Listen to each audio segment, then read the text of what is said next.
नमस्कार, पद्मेश न्यूज में आपका स्वागत है। मैं हूं अर्चना मिश्रा। सबसे पहले रुक करते हैं आज की सुर्खियों पर।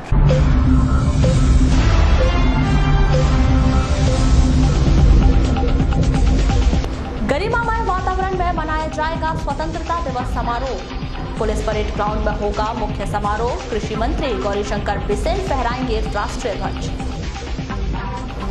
शहीद सम्मान दिवस पर शहीदों के परिजनों का किया गया सम्मान। स्वतंत्रता दिवस की पूर्व संध्या पर निकाली मशाल रैली। जीवंत झांकियां रही आकर्षण का केंद्र। वाराणसी में ट्रेन की चपेट में आने से एक व्यक्ति की मौत। उकवा में ट्रक की चपेट में आने से मोटरसाइकिल सवार की मौत। बढ़ता ही जा रहा है महावीर सेवा दल समिति का विवाद। विश्व हिंदू परिषद और बजरंग दल ने मनाया अखंड भारत दिवस और जनसुनवाई में 125 आवेदकों ने रखी अपनी समस्याएं। और अब समाचार विस्तार से। शासन के निर्देश के तहत 14 अगस्त को शहीद सम्मान दिवस मनाया गया। जिले में बालाघाट, वारासिवनी और बैहर में यह कार्यक्रम आयोजित किए गए। जिला मुख्यालय के उत्कृष्ट विद्यालय में आयोजित कार्यक्रम में कृषि मंत्री गौरीशंकर बिसेन ने शहीदों को श्रद्धांजलि अर्पित की और उनके परिजनों का शॉल, श्रीफल और प्रमाण पत्र देकर सम्मान किया। इस अवसर पर श्री बिसेन ने कहा कि प्रदेश सरकार शहीदों के परिवारों की सहायता के लिए हमेशा तत्पर रहेगी। हमारे आंतरिक सुरक्षा में अपने दायित्व के निर्वहन के समय में वीर गति को प्राप्त होने वाले अपने जवानों का सम्मान कर रहे हैं।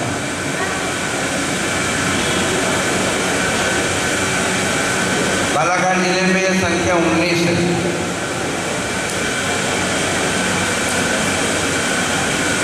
हमारे जिले में निवासरत 10 लोगों को, जिनमें से 7 इस स्थान पर, 18 और अन्य स्थान पर वाराणसी इत्यादि,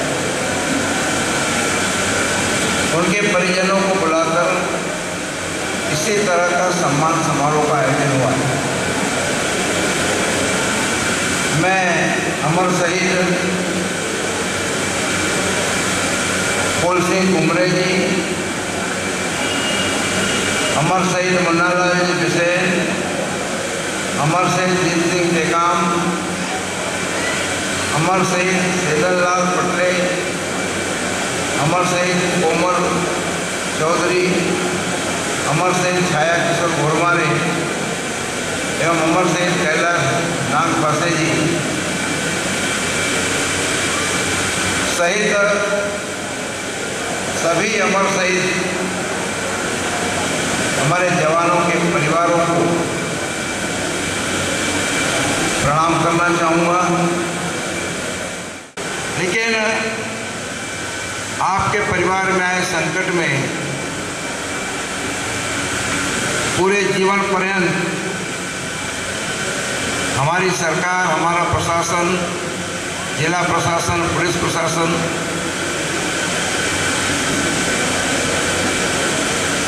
सदैव आपके साथ था और सदैव आपके साथ रहेगा।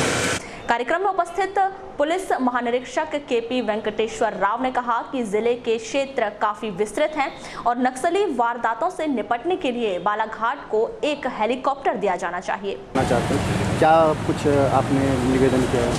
तो हम पहली बात ये थे, आज हमारे जितने पुलिस विभाग के जो शहीद हुए हैं उन परिवारों को पुलिस विभाग की तरफ से मैं श्रद्धांजलि देता हूँ, नमन करता हूँ।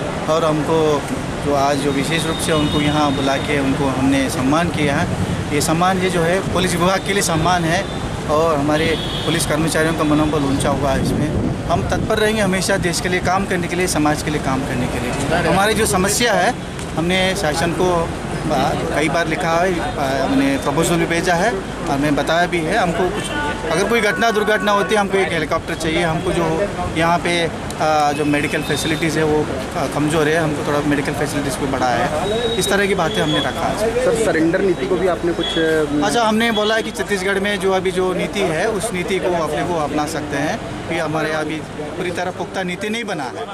ये इस तरह की बात किया था। ठीक है।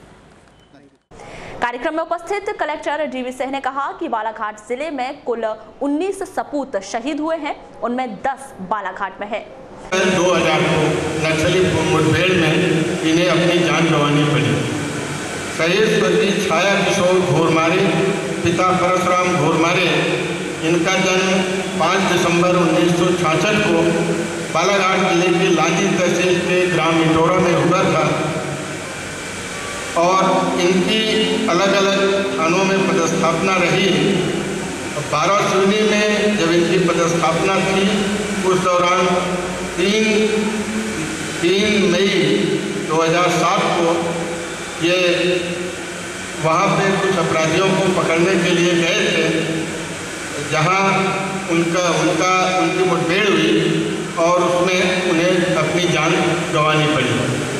शहीद स्वर्गीय कैलाश नागफासे पिता रामदास नागफासे का जन्म किरनापुर तहसील के ग्राम किरनापुर में हुआ था और एक मुठभेड़ में उन्होंने भी अपनी जान 23 मार्च 1996 को प्राणों को अपने न्यौछावर कर दिया। तो मैं चाहता हूँ कि सभी लोग इन्हें नम आँखों से श्रद्धांजलि अर्पित करें। आपको बता दें, इस कार्यक्रम में 7 शहीदों के परिजनों को सम्मानित किया गया। वहीं वारासिवनी में 2 और बैहर में 1 शहीद के परिजनों का सम्मान किया गया।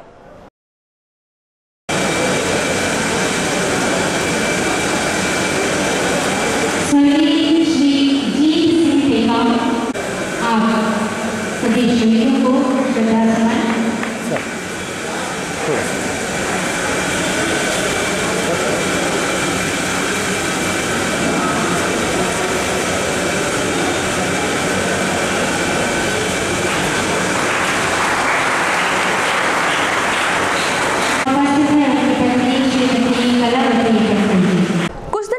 रेंजर ऑफिस में पदस्थ शासकीय वाहन चालक पूरनलाल गढ़पाले ने अज्ञात कारणों के चलते आत्महत्या कर ली थी।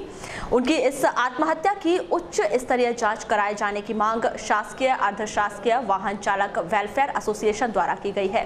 एसोसिएशन द्वारा स्वर्गीय पूरनलाल गढ़पाले को प्रताड़ित करने और उन्हें आत्महत्या के लिए मजबूर किए जाने का आरोप लगाया गया है। साथ ही एसोसिएशन द्वारा इस मामले की उच्च स्तरीय जांच कराए जाने की मांग की गई है।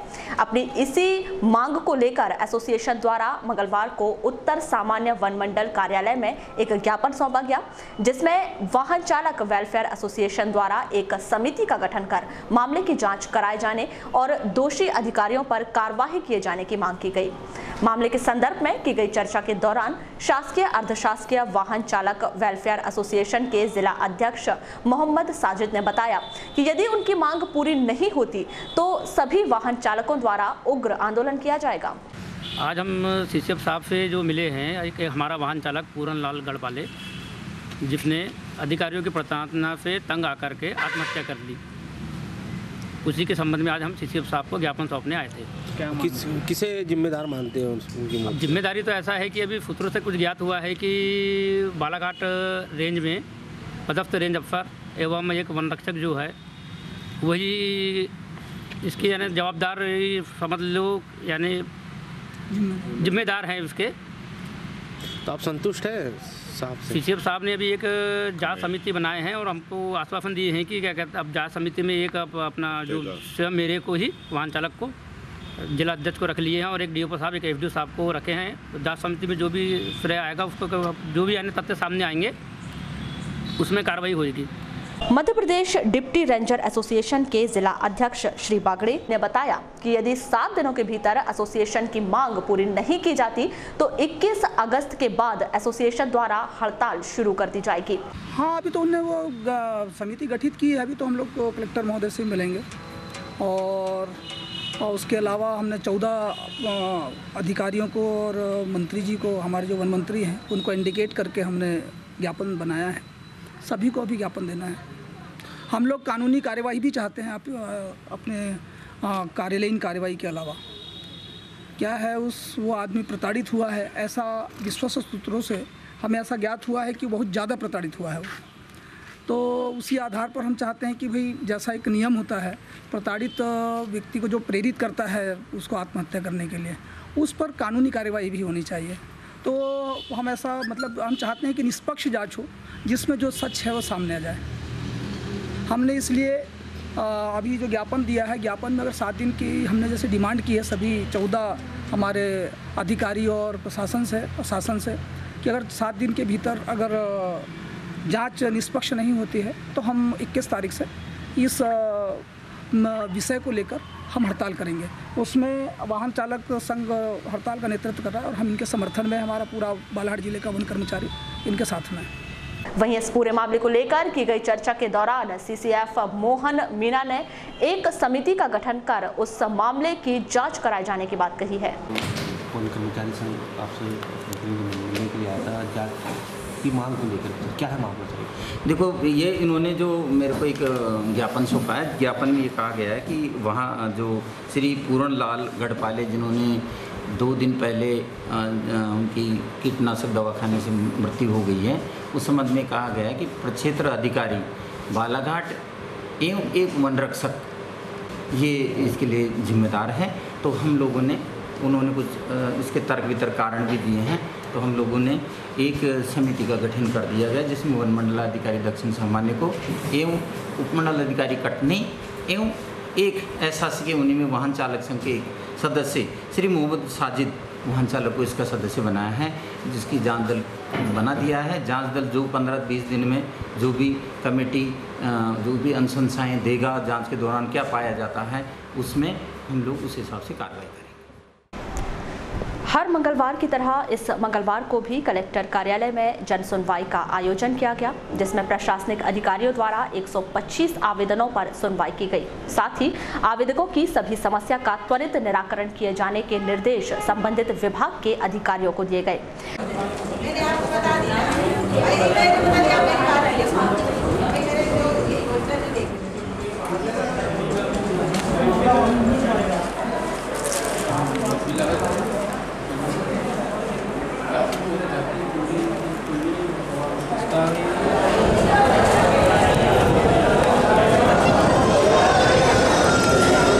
आयोजित इस जनसुनवाई में उत्कृष्ट विद्यालय में रसोइया का काम करने वाली महिलाएं पहुंची, जिन्होंने प्राचार्य पर बिना किसी नोटिस दिए उन्हें काम से निकालने का आरोप लगाया।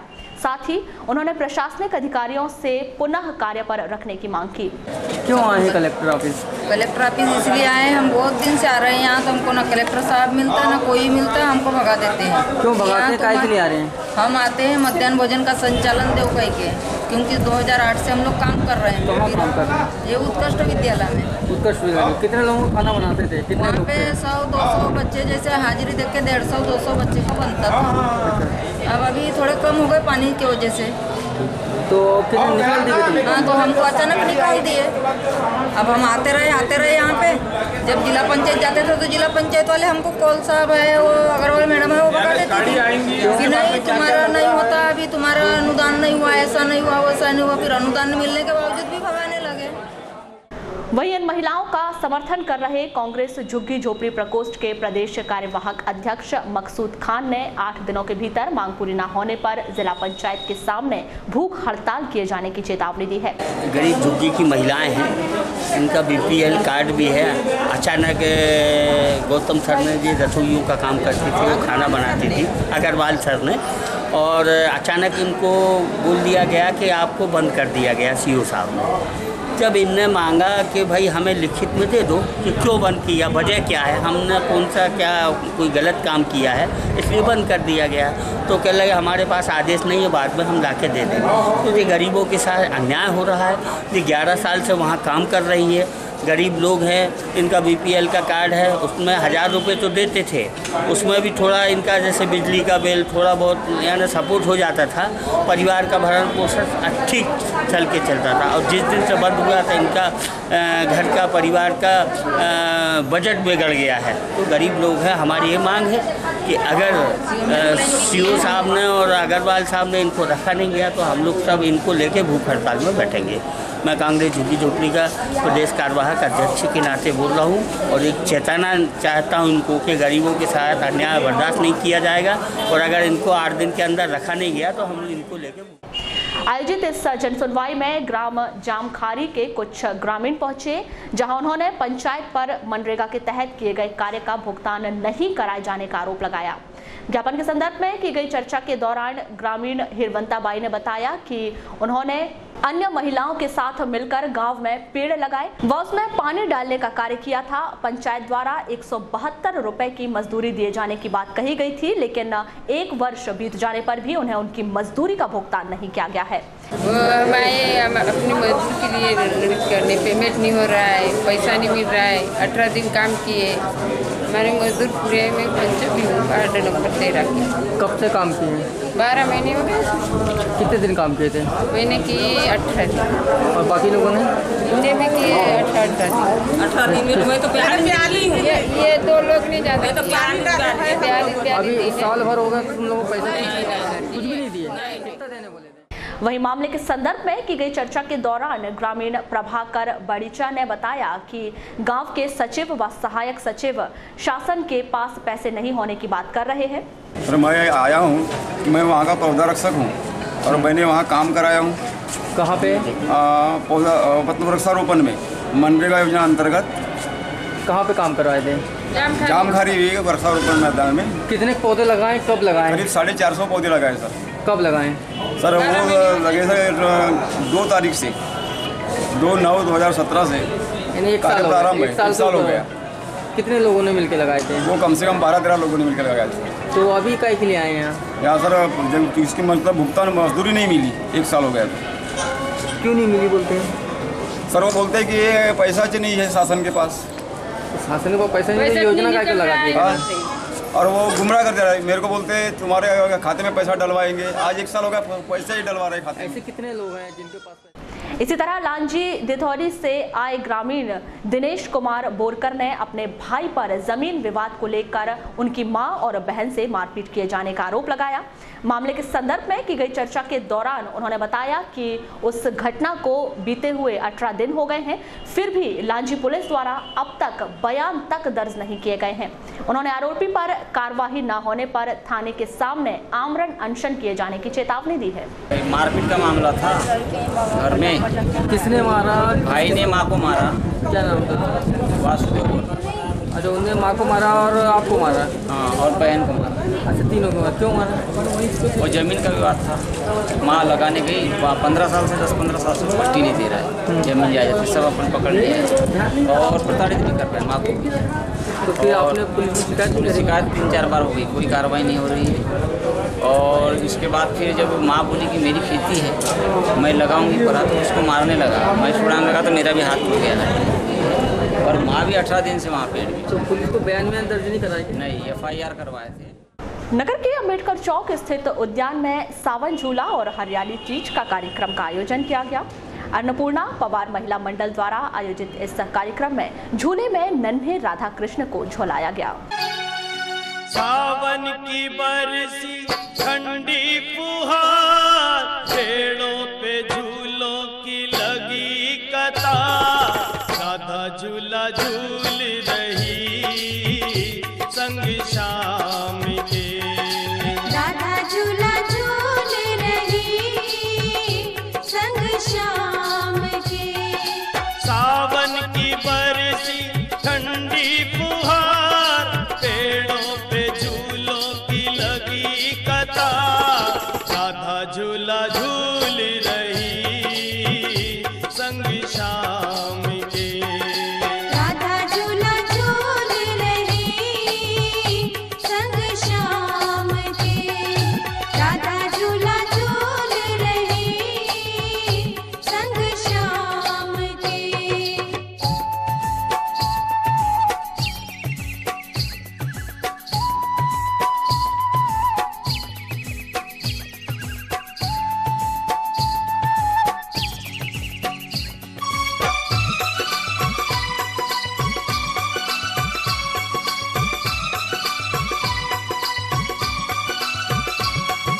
शाम की बांसुरिया गीत मल्हार के गा रही है, बादलों से जैसे आज मोती से बरसा रही चले पुरवाई, राधा झूला झूल रही संग शाम के।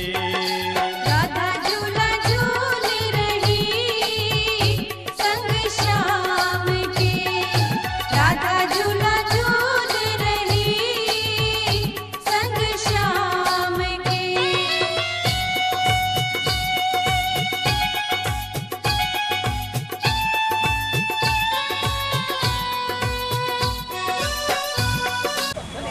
आपका परिचय बताएं। मैं उर्मिला टेमरे और ये हमारा अन्नपूर्णा महिला मंडल है और अन्नपूर्णा महिला मंडल का एक कार्यक्रम है। जोर से बोलिए। अन्नपूर्णा महिला मंडल का कार्यक्रम है। इसमें हम लोग श्रावण का झूले का कार्यक्रम आज हम लोग कर रहे हैं। मैडम क्या महत्व है सावन के झूले का? जैसे अपने जन्माष्टमी की तर्ज पर आपने कन्हैया जी और राधा जी को बैठा लाया झूले में। कृष्ण जी जो है वो प्रकृति प्रेमी थे। वो हमेशा प्रकृति के साथ रहे और उनके जैसे गौ पालन है और हमेशा बड़ के पेड़, उसके कदम के पेड़ पर झूलना और सब कुछ साथ लेकर चलना, ये उनका स्वभाव था। उसी तर्ज पर या उसी के अनुसार ये कि सब लोग मिलकर एक खुशी मनाएं, इस हरियाली को वो धन्यवाद देते हुए आज की जो हरियाली है। क्या क्या कार्यक्रम किए जा रहे हैं यहाँ पे?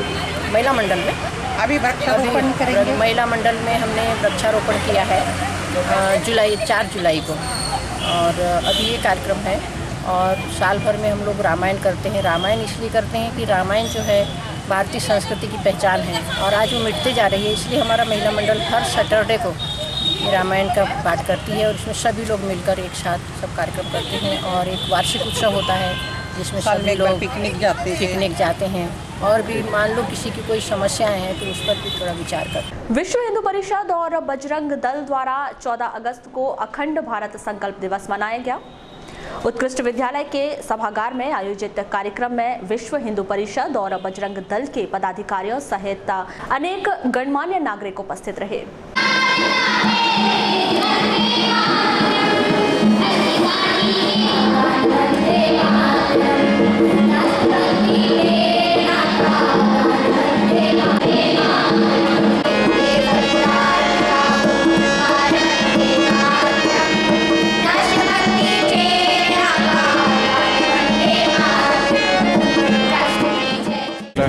चंदर दमाए विश्व हिंदू परिषद जिला मंत्री। क्या कार्यक्रम करवाया जा रहा है? आज 14 अगस्त में पूरे देश भर में अखंड भारत संकल्प दिवस संगठन के द्वारा मनाया जाता है। 10 अगस्त से प्रारंभ होकर 14 अगस्त तक ये अखंड भारत संकल्प दिवस पूरे देश भर में संगठन द्वारा होता है। क्या क्या कार्यक्रम है यहाँ पे? कार्यक्रम कुछ नहीं है, बस अखंड भारत दिवस के उपलक्ष्य में हमारे मुख्य वक्ताओं के द्वारा अखंड भारत दिवस पर चर्चा होगी। और अखंड भारत क्या है, हम देश स्वतंत्र हुआ उसके पहले जो अखंड था हमारा, उन सब की जानकारी मुख्य वक्ताओं द्वारा दी जाएगी। नागपंचमी पर्व 15 अगस्त को धार्मिक आस्था के साथ मनाया जाएगा। सावन मास के शुक्ल पक्ष की पंचमी तिथि को नागों की पूजा अर्चना की जाती है। नागपंचमी पर सभी शिवालयों और नाग मंदिरों में विशेष पूजा अर्चना की जाएगी। लालबर्रा में 15 अगस्त की शाम 7 बजे एक शाम शहीदों के नाम कार्यक्रम का आयोजन किया जाएगा। इसकी तैयारी करते हुए 14 अगस्त को ऑडिशन संपन्न किया गया।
क्षेत्र में हम जब से कौमी एकता कमेटी के माध्यम से राष्ट्रीय गायन प्रतियोगिता रखा रहे हैं, हमें देखने में ये आ रहा है कि हमारे क्षेत्र के हर स्कूल में उत्साह है और हमारे क्षेत्र के स्कूल के, कॉलेज के और हमारे ग्रामीण जन और खास करके हमारी बच्चियों में बड़ा उत्साह है। सर, कितने स्कूल शामिल हो गए इस गणतंत्र दिवस पे?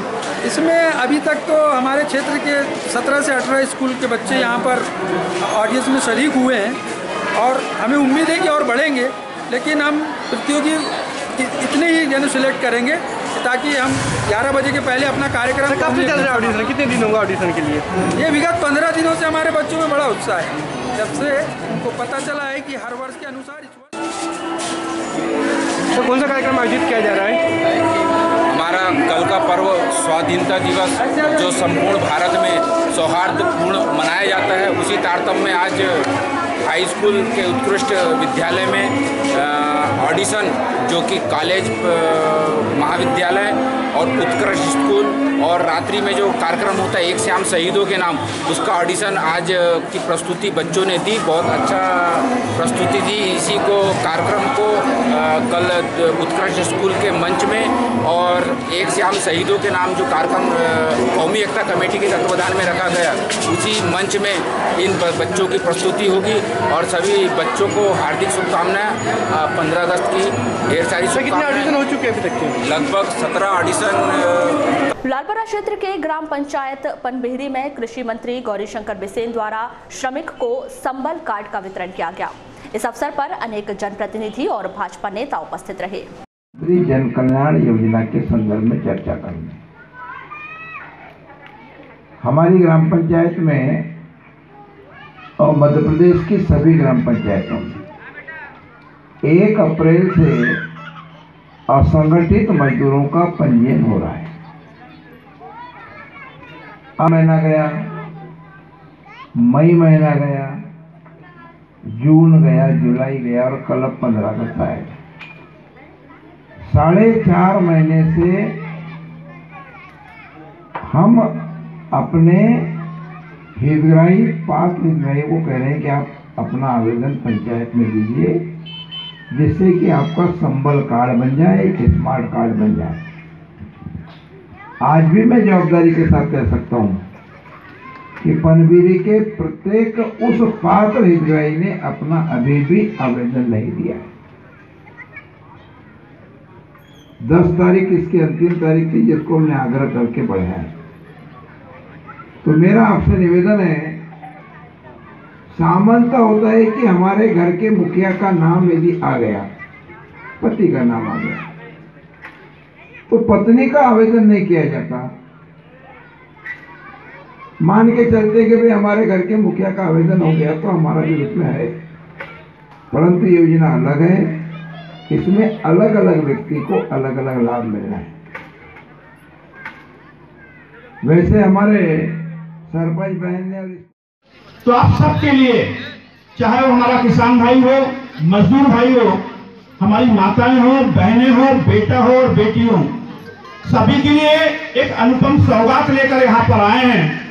और निश्चित रूप से इस योजना के माध्यम से आप जैसे गांव के अंदर मेहनत करने वाले हमारे किसान, हमारे माता बहनें, आप सभी को इस योजना के माध्यम से हमेशा फायदा मिलता रहेगा। आप सभी जानते हैं, योजनाओं के माध्यम से आज भारतीय जनता पार्टी ने 2003 के बाद से आप सभी को एक नया जीवन, हमारे किसान भाइयों को एक नया उत्साह, हमारे मजदूर साथियों को एक नया विश्वास देने का काम किया है। पीजी कॉलेज में विद्यार्थियों के प्रवेश के लिए विभिन्न संकायों में सीट बढ़ाए जाने की मांग को लेकर एनएसयूआई द्वारा एक ज्ञापन सौंपा गया, जिसमें एनएसयूआई ने जनप्रतिनिधियों के माध्यम से हर संकाय में 10% अतिरिक्त सीट बढ़ाए जाने की मांग की। साथ ही अपनी इसी मांग को लेकर पीजी कॉलेज प्राचार्य प्रवीण श्रीवास्तव को एक ज्ञापन सौंपा, जिसमें उन्होंने मांग पूरी न होने पर उग्र आंदोलन किए जाने की चेतावनी दी है। मामले के संदर्भ में की गई चर्चा के दौरान एनएसयूआई जिला अध्यक्ष दयाल वासनिक ने बताया कि विभिन्न संकायों में प्रवेश लेने की अंतिम तिथि 16 अगस्त निर्धारित की गई है, जबकि सभी संकायों में 200 से 300 विद्यार्थियों को वेटिंग लिस्ट में रखा गया है। नियम के अनुसार जनप्रतिनिधियों के सहयोग से सीट बढ़ाई जा सकती है, लेकिन जनप्रतिनिधि इस मामले पर कोई ध्यान नहीं दे रहे हैं। अभी जो पूरे मध्य प्रदेश में जो प्रवेश की प्रक्रिया प्रारंभ हुई है, उसके तहत पूरे महाविद्यालय में कम से कम हर विषयों में 200, 300 बच्चों वेटिंग में पड़े हुए हैं। मध्य प्रदेश का नियम था कि जहाँ पर ऐसा लग रहा है तो प्राचार्य अपनी अनुमति से चाहे 25% बढ़ा सकते हैं, जो कि पहले ही महाविद्यालय में 25 सीटें बढ़ चुकी है। उसके बावजूद भी यूजी में कम से कम 500 से 600 लोग वेटिंग में हैं, जिसमें बीएससी हो गया, बीए हो गया, और पीजी कॉलेज में कम से कम दो मतलब पीजी जो कोर्सेज होते हैं, जो एमएससी हो गए, एमकॉम हो गई, इसमें हर विषय में हर संकाय में कम से कम 150-200 बच्चे वेटिंग में पड़े हुए हैं। बालाघाट जिले का सबसे बड़ा महाविद्यालय पीजी कॉलेज, जिस पर पूरे ब्लॉकों के पूरे विधानसभाओं के बच्चे यहाँ पर अपना अध्ययन करने के लिए आते हैं। उसके बावजूद भी मध्य प्रदेश शासन के द्वारा और हमारे यहाँ के कैबिनेट मंत्री जी के द्वारा कोई सीटें नहीं बढ़ाई जा रही है, जबकि नियम अनुसार हर जनप्रतिनिधि को अधिकार होता है कि वो बच्चों के भविष्य को देखते हुए 10% सीटें बढ़ाई जा सकती है। आज लास्ट 16 तारीख डेट है, उसके बाद कल 15 अगस्त पड़ जाता है, उसके बावजूद भी कोई प्रवेश के सीटें नहीं बढ़ाई जा रही, जिससे पूरे बच्चे 11 बजे से आके 5-5, 6-6 बजे तक बैठ रहे, लेकिन सीटें नहीं बढ़ाई। मध्य प्रदेश शासन के कैबिनेट मंत्री जी इस प्रकार से ध्यान नहीं दे पा रहे। उन लोग अपनी नालियाँ और सड़कों का उद्घाटन करने में व्यस्त है, लेकिन किसी प्रकार के छात्रों के भविष्य को नहीं देखा जा रहा है। आज कहीं ना कहीं बीएससी के जो बड़े-बड़े जो प्राइवेट संस्थान बने हुए हैं। वहीं इस पूरे मामले पर की गई चर्चा के दौरान पीजी कॉलेज प्राचार्य प्रवीण श्रीवास्तव ने बताया कि जितनी सीट बढ़ाई जानी थी वो पहले से ही बढ़ाई जा चुकी है और आगे सीट नहीं बढ़ाई जाएंगी। ये तो ज्ञापन उन्होंने यहाँ दिया है, ज्ञापन अपन ने ले भी लिया। जो जिस सीट बढ़ाने की बात कर रहे हैं वो हम लोग प्रवेश जब शुरू कर रहे थे उस समय वो निर्देश का हमको हमारी जानकारी में था, तो हमने उस जानकारी के आधार पे ही पत्र लिखा और उसके आधार पे सीट बढ़ाकर हम प्रवेश दे रहे हैं। कितनी सीट बढ़ाई गई थी सर? कहीं 10% बढ़ी, कहीं 20, कहीं 25, जहाँ जितनी गुंजाइश थी। उसमें यह भी स्पष्ट लिखा है कि आपके महाविद्यालय में क्या व्यवस्था है पढ़ाने की, इंफ्रास्ट्रक्चर, फर्नीचर, ये सब देखते हुए आप अपना निर्णय ले लें। तो उस हिसाब से हमने जैसे एमएससी में 5 सीट बढ़ाई, जहाँ 20% बढ़ा सकते थे वहाँ 20 बढ़ाया। एमकॉम में हमने 25% सीट बढ़ाई है, 80 थी वहाँ 100 कर ली है एमकॉम की बताइए। तो ऐसे सभी विषय में सभी ग्रुप में हमने एक सीमा तक जो हम लोग कर सकते थे कर लिया। अब वो नियम बाद में आया तो ये चाह रहे हैं कि उसके आधार पर दोबारा हो जाए, पर वो नियम पहले से दिया हुआ था। जिन लोगों को स्पष्ट नहीं था उन्होंने वहाँ क्वेरी की होगी, तो उन्होंने एक निर्देश जारी कर दिया कि आप ऐसा कर सकते हैं। चूँकि वारासिवनी पुलिस पर रुपए लेने का आरोप लगाया गया है। बताया गया है कि कोस्ते निवासी एक व्यक्ति की दुकान में चोरी हुई थी। संदेह के आधार पर पुलिस ने कार्रवाई की। इस मामले में पुलिस द्वारा चोर पर कार्रवाई न करते हुए वाहन चालक पर कार्रवाई की जा रही है। वहीं वाहन चालक को छोड़ने के लिए राशि मांगी जा रही है। दीपेंद्र पटले। तो क्या मामला है सारा? मामला सर ये मेरा जनपद क्षेत्र का मामला है। मेरी श्रीमती जनपद सदस्य, मैं जनपद प्रतिनिधि हूँ, मार्केटिंग सोसाइटी उपाध्यक्ष भी हूँ। अच्छा। मामला मेरे कोस्ते का है। एक किसी सुनवाने के यहाँ चोरी हुई थी और किसी भगत ने चुराया था और वो कबूल भी करता है कि मैंने पैसे चुराया हूँ। और वो ड्राइवर एक गाड़ी किराए की बनाया अनमोल रांगडाले की और उसको अपने ससुराल ले गया था। अनमोल रांगडाले ने कोई चोरी नहीं किया, सिर्फ किराए की गाड़ी, कोई भी किराएदार आता है किराए की गाड़ी चलाता था तो वो जाता था। उसके पश्चात उसको कई शक के दायरे में टीआई साहब ने उठाए और उठाने कब उठाई थी बोला? परसों शाम में गिरफ्तार उठा के ले गई थी कि भाई भगत ने बोला कि वो भी मेरे साथ गाड़ी में आया था इसलिए उसको ले जाई थी। लेकिन टीआई साहब ने भाई मेरे पास में गांव के लोग आए और उन्होंने बताया कि भाई टीआई साहब के कहने से हमने पाचे को 6000 रुपये दिया और भाई छोड़ देंगे। फिर और टीआई साहब के कहने से उन्होंने 2000 रुपये दिया और तब भी नहीं छोड़ा। तब वो मेरे पास आए। सर आपका परिचय? शैलेंद्र सेठी, भारतीय जनता पार्टी।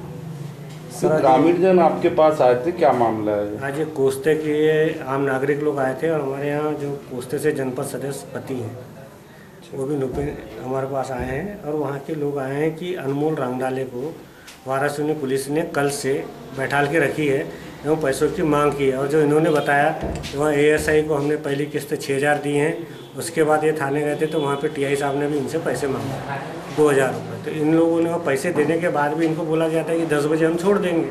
तो 10 के भी शाम तक हो गए तो उन्होंने उसे छोड़ा नहीं। मेरे द्वारा टीआई को फ़ोन लगाया गया तो मोबाइल उनका बंद ही बता रहा है और पाचे को बोला तो पाचे बोले वो टीआई साहब का मैटर है, बोले वो टीआई साहब ही छोड़ देंगे। अच्छा, मतलब जो ASI है जियालाल पाचे, उससे भी आपकी चर्चा हुई? हाँ, वो जयस्तंभ पे मुझे मिला था, वो वहीं से चाय पी के लौट रहा था। मैंने उसको बोला भी, मैंने कहा आपके यहाँ टेरी साहब का मोबाइल बंद है, और ये विचार, ये जियालाल के साथ ही थे दोनों। अच्छा। जब चाय पीने आ रहे थे जयस्तंभ तरफ। अच्छा, तो ये क्या आप करेंगे अब इसकी शिकायत उच्च अधिकारियों से? इस मामले में थाना प्रभारी ने इस आरोप को गलत बताया है कि ASI ने पैसे की मांग की है। वहीं SDOP श्री परतेती ने कहा कि वाहन चालक को पूछताछ के बाद छोड़ दिया जाएगा। वारासिवनी के तहसील कार्यालय में 14 अगस्त को कुछ लोग पहुंचे। इन लोगों ने मुख्यमंत्री के नाम एक ज्ञापन सौंपकर मुख्यमंत्री आवास की बकाया राशि माफ कराए जाने की मांग की है। मेरा नाम कुलचंद केदार है, ग्राम बिटली। मुझे को 1 लाख मिला था तो कितना जमा करना था उसमें? उसमें 50% करना था, जमा करना था। तो अभी क्या परेशानी आ रही है आपको? कि हम पैसा 50% पटाने योग्य थे, लेकिन हमें वो उस राशि का कोई फ़ायदा नहीं मिल रहा है। शासन ने ये नियम लगाया था कि 50% देंगे और आधा हम भरेंगे, लेकिन ये पैसा हम पे ज़्यादा ब्याज लगा करके डाल रही है। यानी जो 1 लाख रुपये राशि थी तो 1 लाख रुपये वसूल कर रही है सर? हाँ, वसूल कर रही है। यानी अभी हमने 45,000 रुपये पटा चुके थे, फिर भी बोल रहे कि वहाँ 78,000 रुपये बता रहे हैं ब्याज से। शो कर रहा है। शो कर रहा है। आपको ये जो ब्याज बढ़ते जा रहा है तो इससे क्या तकलीफ है सामने? तकलीफ सर, हम परमानंद एयरपोर्ट ग्राम पंचायत मोहगांव से। तो किस संबंध में शिकायत की आपने? हम लोग मुख्यमंत्री आवास के तहत ऋण लिए थे सन 2013-14 में, और कुछ हितग्राही हैं जो 15-16 में लिए। इसमें हम लोग 50% अमाउंट जमा कर चुके हैं। हम चाह रहे हैं कि अभी प्रधानमंत्री आवास योजना जो लागू की गई है, इसमें टोटल निःशुल्क है, तो बाकी जो राशि हमारी माफ़ की जाए। यानी आधी राशि आपने जमा कर चुके? जमा कर चुके। आधी बची उसको माफ़ की जाए? माफ़ की जाए। कितनी उठाए थे आपने? हमें तो 60,000 रुपये मिला था। उस समय क्या नियम थे शासन के? 50% सब्सिडी का नियम था। सब्सिडी का नियम? जी। और ये प्रधानमंत्री में? प्रधानमंत्री में पूरा छूट है। पूरा छूट। उसमें भी मतलब सब्सिडी थी, तो सब्सिडी हमें मिली नहीं आज तक, और बैंक के द्वारा नोटिस के माध्यम से परेशान किया जाता है कि पूरा पैसा ही भरना। बालाघाट वारासिवनी ट्रैक पर ट्रेन की चपेट में आने से एक व्यक्ति की मौत हो गई।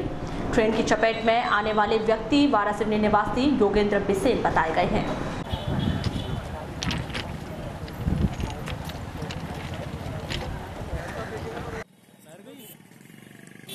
सर, आपका परिचय? मैं प्रधान आरक्षक 774 निकलेश अग्निहोत्री, थाना वारासिवनी से। सर, क्या घटनाक्रम हो गया यहाँ? ये आज सूचना मिली थी बनिया टोला के पास में रेलवे ट्रैक पे एक व्यक्ति ट्रेन से टकरा के शायद या कूद के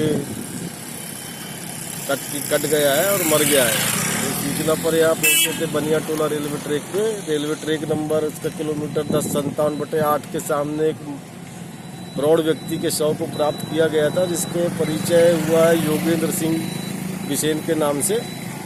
वो मेंढकी में शिक्षक के पद पर पदस्थ थे, ऐसी जानकारी मिली है, परिजनों ने बताया है। उनके द्वारा किस वजह से ऐसा कदम उठाया गया है, इसकी अब जांच की जाएगी, तब पता चलेगा। उम्र क्या थी? इनका उम्र 59 साल है, 59। तो ये अपने कहाँ से कहाँ आ रहे थे या कहीं जा रहे थे? नहीं, इस बारे में तो कोई जानकारी नहीं मिली अभी कि वो कहाँ जा रहे थे, लेकिन वो मेंढकी में शिक्षक के पद पर पदस्थ थे। गाड़ी भी खड़ी थी रोड पे? हाँ, उनका मोटरसाइकिल वहाँ पे खड़ा बता रहे थे। मोटरसाइकिल तो मिली है परिजनों के हवाले।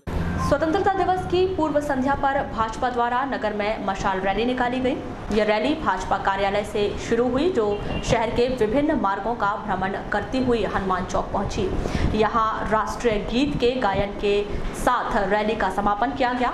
इस रैली में भारत माता, महारानी लक्ष्मीबाई, वीरांगना दुर्गावती, रानी अवंतीबाई की जीवंत झांकी आकर्षण का केंद्र रही। जब यह रैली कालीपुत्री चौक पहुंची तभी बारिश होने लगी, लेकिन बारिश में भी शामिल हुए लोगों का उत्साह कम नहीं हुआ।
को भारत आज़ाद हुआ, उस खुशी में पिछले 3 वर्षों से भारतीय जनता पार्टी परिवार सहित सभी सामाजिक धार्मिक संगठनों के नेतृत्व में बालाघाट में 14 अगस्त को अखंड भारत दिवस के उपलक्ष्य में विशाल मशाल यात्रा निकाली जाती है।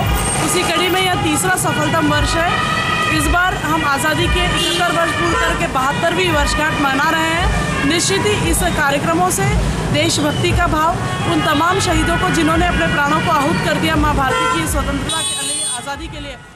लालबर्रा क्षेत्र के भाजपा कार्यकर्ताओं ने जनपद पंचायत कार्यालय द्वारा स्वतंत्रता दिवस के आमंत्रण पत्र में सांसद का नाम नहीं होने पर आक्रोश जाहिर किया है और इस मामले को उच्च स्तर पर ले जाने की बात कही है।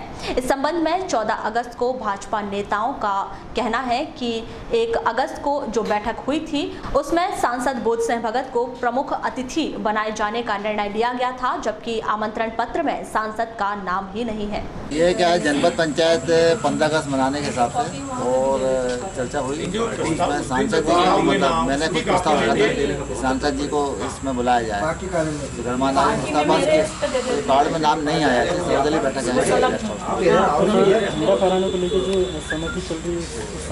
झंडा फहराने को लेकर के कोई विवाद नहीं है। असम क्या है, कोर्ट में जो है मामला है उसको लेकर के जो अशोक जायसवाल ने बैठक बुलाई थी वहाँ पर, उसको लेकर के हुआ था। सामान्य प्रशासन बैठक थी, नीचे खड़े रहे, ऊपर आए नहीं। बैठक के उपरांत उन्होंने स्वीकार भी किया कि बैठक में उसका रास्ता निकाल लिया जाएगा। सब रास्ता कहाँ, बैठक में आ जाएगी रास्ता निकालने के लिए। रास्ते मानते हैं आप जैसे नहीं, जैसे प्रोटोकॉल के तहत सांसद महोदय का नाम नहीं है। मेरा तो ये कहना है कि सबसे बड़ा विवाद का विषय है मंत्री यहाँ पर 5 बार यहाँ जनपद बन चुकी और 5 बार जनपद में कभी ऐसा नहीं हुआ। इसमें ऐसा हुआ, इसकी जवाबदारी मंत्री की नैतिक आधार पर मंत्री को इस्तीफा देना चाहिए। आज की बैठक मुख्य तौर से जो मुझे जानकारी थी 15 अगस्त को जो मंच पे हम कौमी एकता के माध्यम से कार्यक्रम मनाते हैं उसको लेकर थी। एक विषय मुझे यहाँ और भी समझ में आया जो वास्तव में गंभीर विषय है। यहाँ पर आके मुझे पता लगा कि 1 तारीख को जो जनपद में परंपरा अनुसार बैठक हुई कि 15 अगस्त कैसे मनाया जाए, उसमें अतिथि कौन होंगे, और वहाँ सर्वसम्मति से निर्णय हुआ कि माननीय सांसद जी भी माननीय मंत्री जी और माननीय जिला पंचायत अध्यक्ष जी के साथ वहाँ पर अतिथि के रूप में रहेंगे। मगर अभी जो कार्ड छपा है उसमें सांसद जी का नाम नहीं होना निश्चित तौर पे निंदनीय है। मैं इसकी घोर निंदा करता हूं क्योंकि वो भी हमारे जनप्रतिनिधि हैं। और दूसरा भी कारण 15 तारीख का जो कार्यक्रम होना है उस पर कुछ बैनर पोस्टर को लेके बात आई, तो ठीक है वैचारिक मतभेद होते हैं, मगर मेरा सबसे निवेदन है कि 15 अगस्त राष्ट्रीय पर्व है। हम कांग्रेस के हों, भाजपा के हों, सपा बसपा के हों, हमें सबको मिलकर एक साथ इस काम को करना है। और मैं तो चाहता हूं कि माननीय सांसद जी 15 तारीख के कार्यक्रम में उपस्थित रहें और जनपद पंचायत पुनः निर्णय लेके वहां पर सक्षम अधिकारी निर्णय लेके उनका नाम कार्ड में डालें। बुलेटिन के अंत में एक बार फिर नजर डालते हैं आज की हेडलाइंस पर।